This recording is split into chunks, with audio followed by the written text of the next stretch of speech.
네, 시청자 여러분 안녕하세요. 반갑습니다. 김재입니다. 오늘 이 시간에는 감정가 너무 믿지 마라 라는 제목으로 한번 얘기해 보려고 합니다. 법원 감정가들이 감정할 시기에 보다 지금 많이 오른 지역이랄까 내지는 재개발의 어떤 이슈 뭐 이런 것이 있는 물건들을 전혀 고려하지 않고 그냥 뭐 공시지가보다 조금 높게 이렇게 감정한 경우에는 그런 물건을 때로는 찾아내는 것 자체가 뭐 벌써 돈 번 게 아닌가 싶을 만큼 감정이 너무 시세가 반영되지 않고 턱없이 낮은 물건들이 어렵지 않게 보입니다. 그렇기 때문에 경매 물건을 많이 검색하면 검색할수록 그런 물건을 찾아낼 확률이 높아요. 제가 요즘 뉴스를 보면서 저는 그렇게 생각했어요. 어떤 자문을 구하거나 어떤 전문가의 의견을 듣고 싶을 때 부동산 관련해서 이전이었다면 뭐 무슨 뭐 연구소 뭐 수석 연구원 뭐 내지는 뭐 부동산 뭐 연구소 뭐 누구누구 뭐 이런 분들에 의하면 이런 기사들이 많았어요. 근데 최근에 제가 부동산 관련 뉴스를 보면서 제가 좀 놀랬던 게 어, 뭐 어플 뭐 빅데이터 램장이 인터뷰를 했는데 뭐 이렇다더라. 뭐 빅데이터를 가지고 있는 사람한테 자문을 구하고 과연 빅데이터를 관리하고 가지고 있는 사람이 그 사람들이 원하는 답을 내주더라는 거죠. 수석 연구원한테 물어보던 거를 이제 누구한테 물어보냐면 빅데이터를 다루고 수집하고 갖고 있는 사람에게 빅데이터에게 묻는 거죠, 결국. 그러면 빅데이터를 가지고 있는 사람은 그렇지 않은 사람보다 월등히 많은 정보와 데이터를 가지고 돈을 벌 확률이 높겠죠. 이미 이제 그런 움직임이 일었어요. 기자들이 빅데이터를 가진 사람한테 물어보고 또 빅데이터 가진 사람이 뭐 그 기자가 원하는 답을 안 준다거나 시간이 지났을 때 틀린 말을 한다면 점점 그 사람을 찾지 않겠죠. 저는 그걸 보면서 와 과연 사람들이 이제 이 빅데이터가 무서운 거를 알았구나 그런 생각을 하는데 경매 관련된 데이터는 사실 누구한테 묻지 않고 본인이 얼마든지 의지를 가지고 꾸준히 수집한다면 자기만의 빅데이터를 가질 수 있는데 너무 우리가 놓치고 있어요. 그래서 제가 경매 물건 많이 검색하시고 임장 많이 해보시고 방법이 없어요. 왕도가 없어요. 뭐 투자 설명회를 많이 간다. 뭐 책을 많이 읽는다. 물론 좋죠. 좋은데 자기만의 노하우를 가져야 된다. 불을 결정 짓는 역량이 이제 개인한테 점점 어떤 개인이 어떤 역량을 가졌냐에 따라 누구는 엄청나게 빨리 돈을 벌고 또 누구는 다른 사람들이 뭐 규제 때문에 뭐 몰라서 못할 때 돈을 쉽게 벌 수 있는 기회가 있을 수 있다라고 말씀을 드려요. 아, 지금 많은 분들이 이제 쓰신 뭐 이렇게 뭐 서평 뭐 내지는 뭐 이런 것들을 읽어보면 공부 열심히 하고 있어요. 근데 점점 갈수록 금융 계획이 중요해지는 거를 느낍니다. 이제 그런 얘기 하시는 분들은 그래도 최소한 고민도 하고 공부도 해보신 분이에요. 그런데 아예 시작도 안 하신 분들은 금융 계획이 왜 중요한지 사실 가슴에 안 와닿으실 수 있거든요. 그런데 또 하나는 이번 규제하고 전혀 상관없는 물건들도 아직도 많다는 거죠. 그런 물건들은 이전에도 있어 왔고 앞으로도 있을 겁니다. 지금 제가 부동산 경매왕 책에서 다룬 사건의 같은 유형이 계속 지금 진행이 돼요. 예를 들어 제가 그 봉천동의 서울시 소유 그 빌라를 책에서 다루었었는데요. 몇 페이지인지는 생각이 안 나네요. 지금 이번 10월 30일 날 용산구 후암동에 용산구 소유의 땅 위에 지어져 있는 건물만 매각 사건이 나와 있습니다. 비슷해요. 그렇기 때문에 이거는 이제 이미 낙찰됐고 이제 이 끝이야, 그죠? 내가 이제 이 패턴을 알았는데 그 물건이 지금 없다. 근데 그런 물건이 또 계속 돌고 도는 거예요. 근데 다만 이제 그때 그 봉천동 물건은 임차인이 하나만 있었던 단독주택이고, 이 물건은 3층짜리고 권리가 훨씬 복잡하지만, 예를 들자면 그렇습니다. 그래서 이전에도 그래왔고 앞으로도 그럴 것이고, 규제하고 상관없이 진행되는 물건들은 얼마든지 있다라고 말씀드리고, 오늘은 감정가 너무 믿지 마라 라는 제목으로 한번 얘기를 해볼게요. 이 사건은 올 4월 16일 낙찰됐어요. 예, 경남 남해, 주소가 저 때문에 안 보이죠. 예, 사건 번호가 2017 타경의 8851입니다. 경남 남해군 미조면 송정리 산 284-3번지에 있는, 제가 이 위치를 옮길까요? 왜 이렇게 중요한 자리에 이렇게 할까요? 이리로 갈까요? 네. 이리로 가게 나으시겠죠? 네. 자, 경남 남해군 미조면 송정리 산 284-3번지에 있는 진주지방법원 2017 타경의 8851이 지금 4월 달에 낙찰이 됐어요. 네. 임야입니다. 임야가 1452평, 1400평. 와. 임야 1400평이 지금 감정가가 1500이에요. 1400평에 1500이면은 뭐 평당 얼마를 계산했는지 계산 금방 나오죠. 예. 이 물건이 얼마에 낙찰됐냐? 3억 3,500이 낙찰됐어요.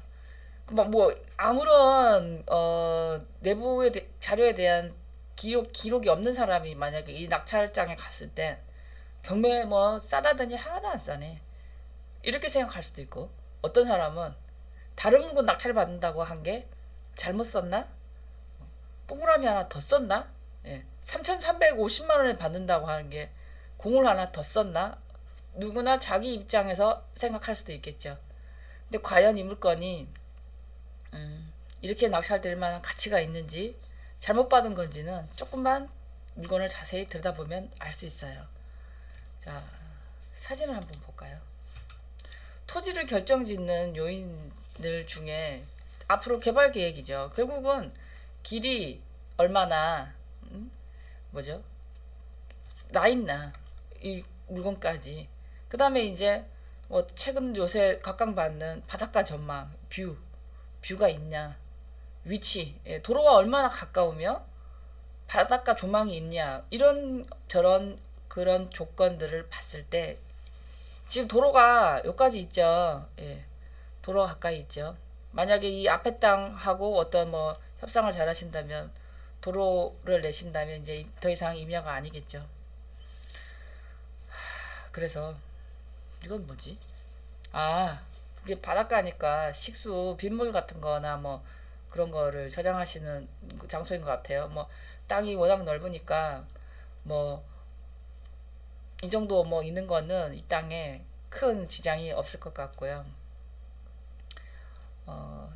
나중에 이제 낙찰되고 나서 나왔던 뉴스 기사들 이런 걸 보면은 300평짜리 건물 세 채는 너끈히 지을 수 있는 면적과 위치에 있다. 그리고 뷰를 갖췄다. 네, 뷰를 갖췄다. 그러면 이제 낙찰받은 사람들은 낙찰받은 사람들이 아니 낙찰받은 사람은 낙찰 잘 받았다고 하는데, 감정가 보시라지. 감정가. 이 감정할 때 이 물건이 여기 땅이 도로하고 얼마 이제 안 떨어져서 조금만 연결하면은 이게 건축 행위가 가능, 이런 거를 감안 안 하고 그대로 그냥 그대로 이 상태로 그냥. 그리고 또 만약에 여기에 인근에 이 정도 되는 임야가 거래된 기록이 없다, 최근에. 그렇다면 감정을 그냥 기계적으로 그냥 해버리는 거죠. 감정평가사가 뭐가 특별히 애타서 그렇게 할 이유는 없는 거예요. 그래서 이런 물건을 찾아내서 낙찰을 받는다면 그 자체가 엄청난 수익이 될 수 있어요. 직접 지으셔도 되고, 내지는 물론 이 땅을 사서 산에 있는 나무를 베고 이런 어떤 나머지 비용이 분명히 필요하죠. 이 상태 그대로 되지는 않죠. 자, 그래서 이 물건이 미조는 남해에서도 바닷가 쪽에 있는 지역인 걸로 알고 있습니다. 그래서 뭐 시장 가치를 기준으로 해서 감정평가액을 뭐 했다. 뭐 그리고 뭐 이런저런 뭐 자기가 감정한 근거에 대해서 이렇게 올려놨는데 사실 감정 감정이 정말 너무 턱없이 싸죠. 네. 그래서 여기 보면은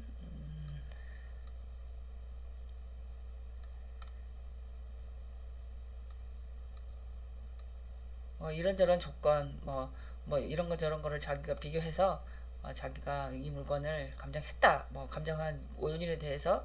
그런데 인근 지역의 평가 선례를 보니까 뭐 경매가 이렇게 낙찰됐는데 그런 뭐 땅들은 도로가 멀었다든지 그러니까 이 물건하고는 또 달리 접근을 해야 되겠지요. 그래서 이 물건은 제가 보여드리면서 이런 물건 사실 낙찰받는 사람들은 지금 뭐 913 규제 뭐 양도세 중과 이어서 전혀 상관없는 사실 물건이에요.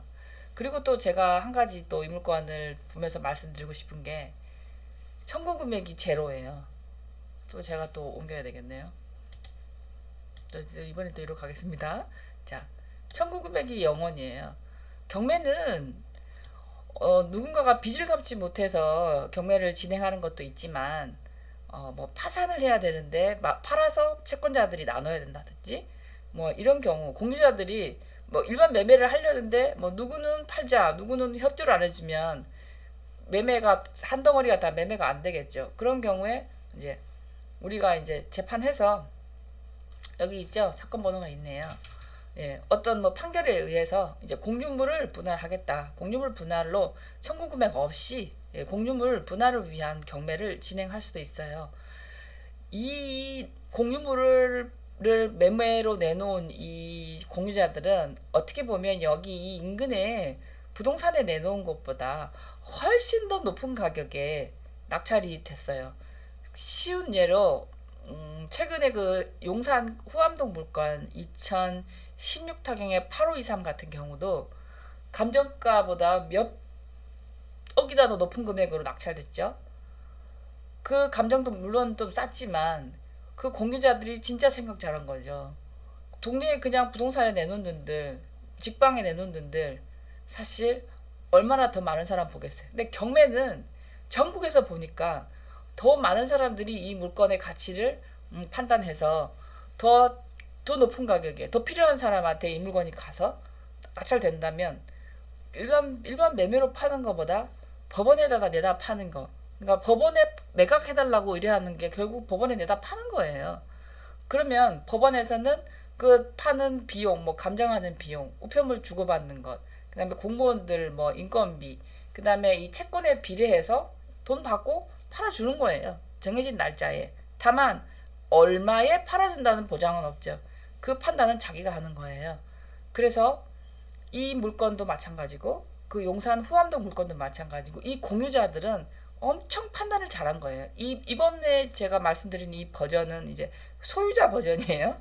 조금 얼마 전에 제가 말씀드렸던 그 부산 그 상가는 임차인 버전에서 설명해 드리는 거고 지금 이 소유자 버전에서는 뭐 만약에 지분 매각이었다면 지분으로 팔 사람들 잘 없죠. 뭐 팔리긴 하겠지만 그리고 경매가 또 지분으로 나왔다면 낙찰가가 그만큼 안 되겠죠. 지분이라는 어떤 그런 어떤 단점 때문에. 그렇지만 온전히 한 덩어리로 나왔고 공유물 분할로 경매를 내놓는 바람에 감정가 1583만 원짜리의 임야를 3억 3,500에 매매하는 거죠.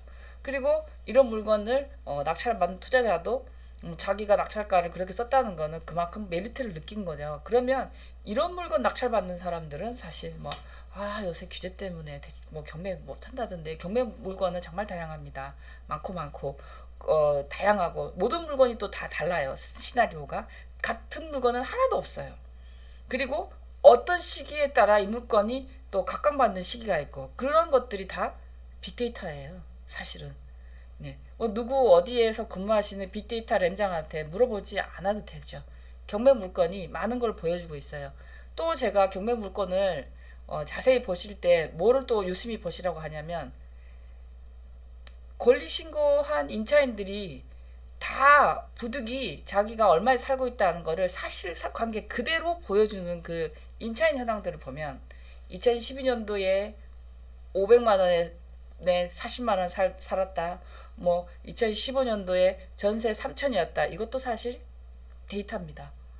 정확한 데이터예요. 왜냐하면 경매 나오지 않았다면 알 수 없었던 어떤 개인적인 어떤 그 계약 관계가 공개 매각이라기 때문에 다 까발려진 거죠. 그리고 임차인들도 말로 하는 게 아니고 실제로 자기 계약서하고 이걸 가져가서 보여주는 거라 거기에 허위 정보가 거의 없어요.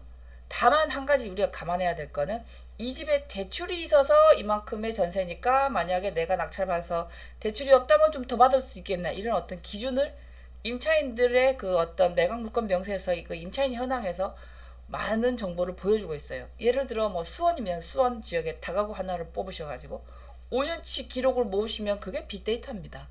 사실 우리가 뭐 누가 얼마에 살고 있다더라 뭐 우리 가족이라 하더라도 사실 그 사람이 돈을 송금한 거를 보기를 했어요. 계약서를 보기를 했어요. 어디 부동산에 갔어요. 부동산이 아유 사장님 무슨 말씀하세요. 얼마 전에 이거 얼마에 팔렸어요 하는데 그거 확인이 안 돼요. 낙찰된 기록과 그 임차인들이 제출하는 그 기록들도 어마어마한 빅데이터예요. 그래서 내가 집을 세를 주든 기준을 삼기에 아주 좋은 정보가 이렇게 많이 있습니다. 우리는 이제 비로소 빅데이터의 중요성을 깨닫고 빅데이터를 관리하는 빅데이터 램장한테 인터뷰를 하러 가죠. 경매가 사실은 제가 뭐 누구 어떤 어플을 지칭하기 좀 그렇지만 사실 직방 다방 이런 데 나와 있는 매물들은 실제로 그 금액의 거래가 안 될 수도 있는 호가일 수도 있고요. 허수일 수도 있고요. 어떤 주인이 그 집을 실제보다 더 좋게 사진을 냈다거나 어떤 부동산에서 그 금액을 높게나 낮게 얘기할 수 있어요. 실제로 제가 겪은 얘기예요. 제가 실제로 누구라고 얘기는 안 하겠습니다. 아니, 어느 부동산 저도 잊어먹었어요. 저희가 의정부에 저희 카페에 보면 방 2개짜리 3개로 공사한 그 사진 보여드린 세연 연립이라고 있어요. 그 세연 연립을 제 기억에 6,400만 원에 낙찰 받았어요. 근데 낙찰날 그 이웃 주민들이 오셨어요. 3분 정도 오셨어요. 그 연세 드신 분들이. 그분들이 왜 오셨냐면 여기가 새가 잘 나가니까 이제 1차니까 1차에 누가 들어오겠냐. 그래서 떨어지면 다음에 낙찰 받으려고 낙찰을 들어오신 게 아니고 구경하러 오셨어요. 그날. 그래서 그분들하고 얘기를 나눠본 결과 9천만 원까지 팔린 기록이 있다라는 얘기를 저희가 들었어요. 그분들이 뭐라고 거짓말 하시겠어요. 어르신들이. 그리고 그 집을 명도하고 나서 제가 이제 전세 시세 때문에 직방에도 올렸지만 주위 부동산들한테 이제 얘기를 했어요. 8천에 전세 놓고 싶다. 왜냐하면 9천에 팔린 기록이 있다는 얘기를 들었고 여기 이 정도면 전세 8천 받을 수 있다는 판단이 섰기 때문에 근데 부동산에서 뭐라고 얘기하냐면 5,800 팔아봤다는 거예요. 자기가 금매로. 나는 지금 6,400에 낙찰 받았는데 5,800까지 자기가 팔아본 적이 있다는 거죠. 그러면 이웃 주민들이 얘기한 매매가와 이 매매가가 3천만 원이 차이가 나죠. 그래서 부동산에서 하는 얘기가 6천에 전세 내놔라. 그러면 빨리 세 빼주겠다. 그거는 부동산 입장에는 제일 빨리 세 빼기 좋은 금액대를 제시하는 거지 그게 절대적인 금액은 아니에요. 그랬을 때 어떤 판단을 어떻게 해야 되겠냐. 부동산이 5,800에 매매했다는 거를 어떻게 증명해요? 실제로 5,800이었지만 계약서 9,000 썼다 이렇게 얘기할 수도 있고 확인이 안 되는 그냥 뭐라고 하지 그냥 참고만 할 뿐. 네. 뭐 그게 어떤 내 결정을 한 데 있어서 중요한 기준이 된 데이터는 될 수 없어요. 예를 들자면 그렇지만 이 경매 낙찰가는 누가 그랬다더라 제가 지금까지 방송하면서 얘기하는 것들 날짜를 유심히 듣는다거나 지역을 유심히 들으시면 그 물건 찾아내실 수 있어요. 조금만 의지를 가지시면 뭐 제가 뭐 10월 3일날 뭐 진행하는데요. 지금 아까 후암동 거 그 말씀 안 드린 것도 또 조금만 의지가 있으신 분은 찾아낼 수 있습니다.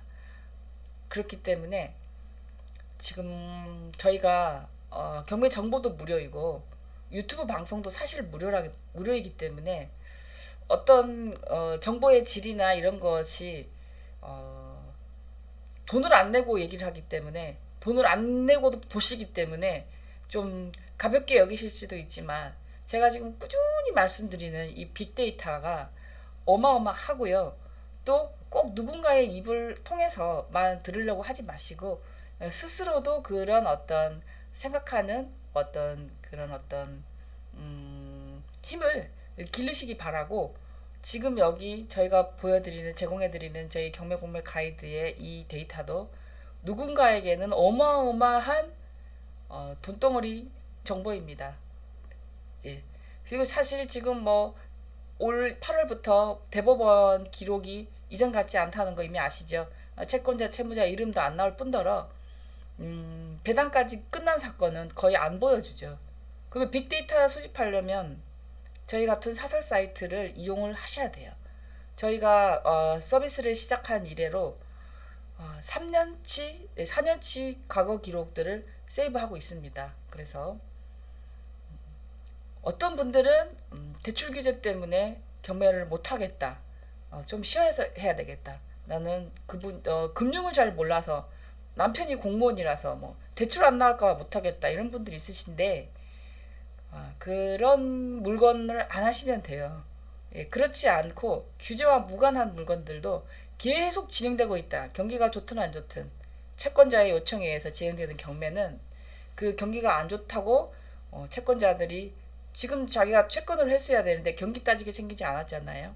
그리고 그 의뢰를 받은 집행법원도 그런 거 저런 거 높게 낙찰되든 낮게 낙찰되든 그냥 도도히 흘러가는 그런 어떤 시스템입니다. 이 시스템을 잘 이용하시고 때로는 이런 턱없는 감정가 이런 물건들도 어렵지 않게 볼 수 있어요. 특히 토지 같은 경우 최근에 매물이 잘 없었다든지 뭐 어떤 그런 잘 매물이 안 나오는 지역들의 감정가는 사실 진짜 말이 안 되는 감정가도 많이 있습니다.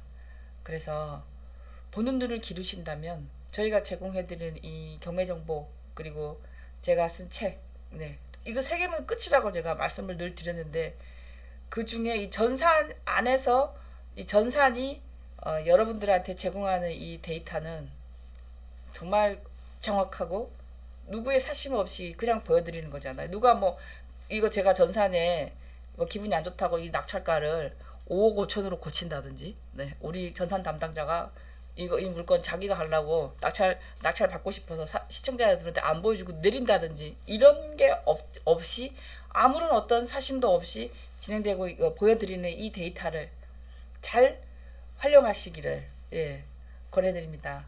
오늘도 제가 두서없이 말씀드렸지만 항상 열정이 앞서다 보니까 얘기가 좀 오버할 때도 있고 두서없이 얘기할 수도 있지만 제가 그냥 톡 까놓고 얘기해서 직방에 빅데이터 램장한테 물어볼 일이 뭐가 있어요. 여기 다 나와 있는데 이제 터치만 하고 클릭만 하면 되고 본인의 데이터만 있다면 돈 없어도 되고 심지어 더 정확하다. 예. 왜냐? 거기는 전월세만 있고 매매가 많이 없잖아요. 매매는 여기 있습니다. 어디에 있죠? 경매 결과에 있어요. 중요한 얘기예요. 엄청난 얘기입니다. 진짜 흘려듣지 마시고 자기 것으로 만드시기를 권유드립니다. 오늘 또 흥분했네요. 시청해주셔서 감사합니다.